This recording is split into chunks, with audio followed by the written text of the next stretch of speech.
A boy growing up in the worn-out towns of Appalachia never imagined his life would someday intersect with the White House. Yet tonight, that unlikely journey belongs to J.D. Vance, a name that has become synonymous with one of the most unpredictable political rises in modern America. Before he became a national figure, before the Senate campaign, before his alliance with Donald Trump, Vance was simply a child caught between chaos and survival. His world was shaped not by privilege, but by addiction, instability, and working-class struggle. His memoir, Hillbilly Elegy, didn't just tell that story. It exposed a raw, often unseen picture of rural American life, and that story would transform him from a quiet author into a cultural lightning rod, eventually paving his path into politics. How did a personal testimony turn into political influence? And what does his rise say about the country? Published in 2016, Hillbilly Elegy exploded into public debate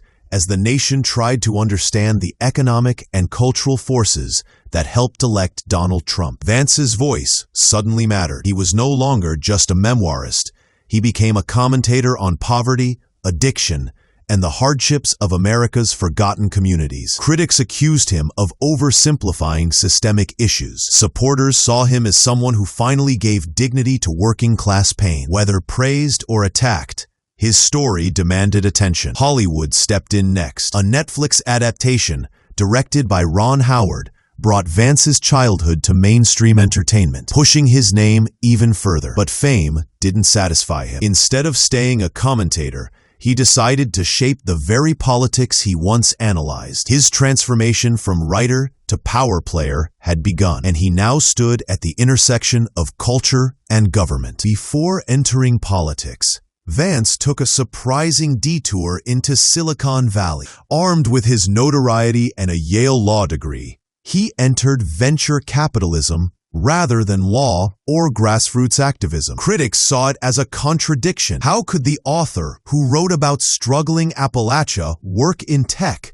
one of the wealthiest industries? Vance insisted he wanted to understand the economic engines reshaping America. Working with billionaire Peter Thiel, he invested in startups and later launched his own fund. This phase of his career challenged his public identity. Was he a champion of the working class or a beneficiary of elite circles? Some accused him of abandoning his roots, but others said he was learning how systems work in order to eventually change them. That time in tech would later become both an advantage and a controversy as his political ambitions intensified. In 2021, Vance launched his Senate campaign in Ohio, this time not as an author or investor, but as a political fighter. His messaging shifted dramatically. The once critical commentator of Trump's movement became one of its loudest supporters. He argued that his views had evolved as he watched institutions ignore working families, insist government-backed industries fail them, and push cultural divisions. Opponents called him opportunistic, claiming he reinvented himself to secure Trump's endorsement. Supporters said his experience in Silicon Valley gave him first-hand insight into corporate power, making him a stronger conservative voice. Trump eventually endorsed him, and with Silicon Valley money behind him, Vance won the Senate seat. The boy from Hillbilly Elegy was now a national political force. His identity had shifted again, and America was still trying to figure him out. But winning a Senate seat was only the beginning. Once in Washington, J.D. Vance stepped into debates on border security, manufacturing, big tech control, and foreign policy. His unusual profile allowed him to bridge very different audiences at once. To working-class voters, he was the kid who grew up surrounded by drug addiction and economic collapse. To tech industry leaders, he was a venture capitalist who understood innovation. To political conservatives, he became a fierce defender of nationalism and cultural traditionalism. That combination made him both a valuable asset and a lightning rod. Some saw him as a rare figure who understood both forgotten America and the future of technology. Others saw contradictions. Someone who criticized elites yet relied on them for campaign support. This dual identity became the engine of his influence and the source of his controversy. His rise accelerated further when he became vice president alongside Donald Trump. In an era defined by cultural battles, economic shifts, demographic divides, and distrust of institutions, Vance represented a story more powerful than any policy debate. He embodied a narrative America was struggling to understand. Can someone grow up in a broken community, succeed through elite universities, work with billionaires, and still claim to fight for the poor? His supporters believe his journey gives him credibility to demand change. His critics argue he uses his backstory as a political weapon to justify populist rhetoric. But what's undeniable is that his personal story continues to shape how millions interpret modern politics. His childhood didn't end with a book. It became a political symbol carried into the halls of the White House. As vice president, Vance faces a new challenge, proving that his political philosophy can deliver results. His campaign promises are no longer speeches.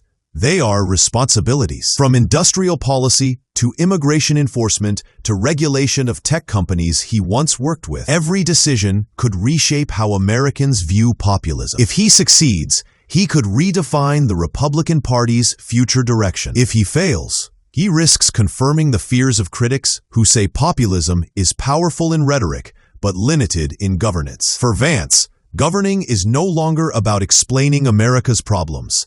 Now, it is about solving them. And the stakes are far larger than his personal story. Millions wait to see if his vision of working-class revival is strategy or simply storytelling. Throughout his journey, one question has followed him. Did Vance change his politics to match the moment? Or did the moment change him? His evolution from critic of Trumpism to one of its most vocal defenders will be debated for years. Some believe he saw firsthand how economic abandonment fuels anger, racism, addiction, and hopelessness, leading him to embrace populist solutions. Others insist he calculated his transformation for power and influence. Yet politics often depends on public narratives, and Vance's narrative remains unusually compelling. It is both relatable and controversial, humble and ambitious. Whether his transformation reflects personal growth or political opportunism, it has undeniably reshaped American conservatism. And that tension between integrity and strategy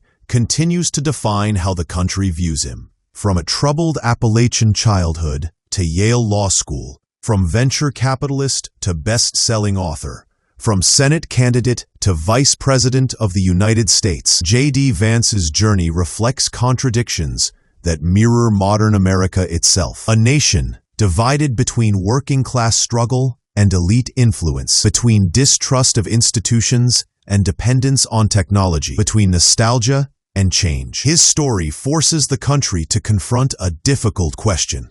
Can someone rise through elite systems and still represent those left behind by them? The answer may determine not only Vance's legacy, but the direction of American leadership in the decades to come. If he succeeds, he may become a defining figure in conservative history. If he fails, his rise may be remembered as a cautionary tale. Either way, the boy from Hillbilly Elegy is no longer just telling America's story. He is helping to shape its future.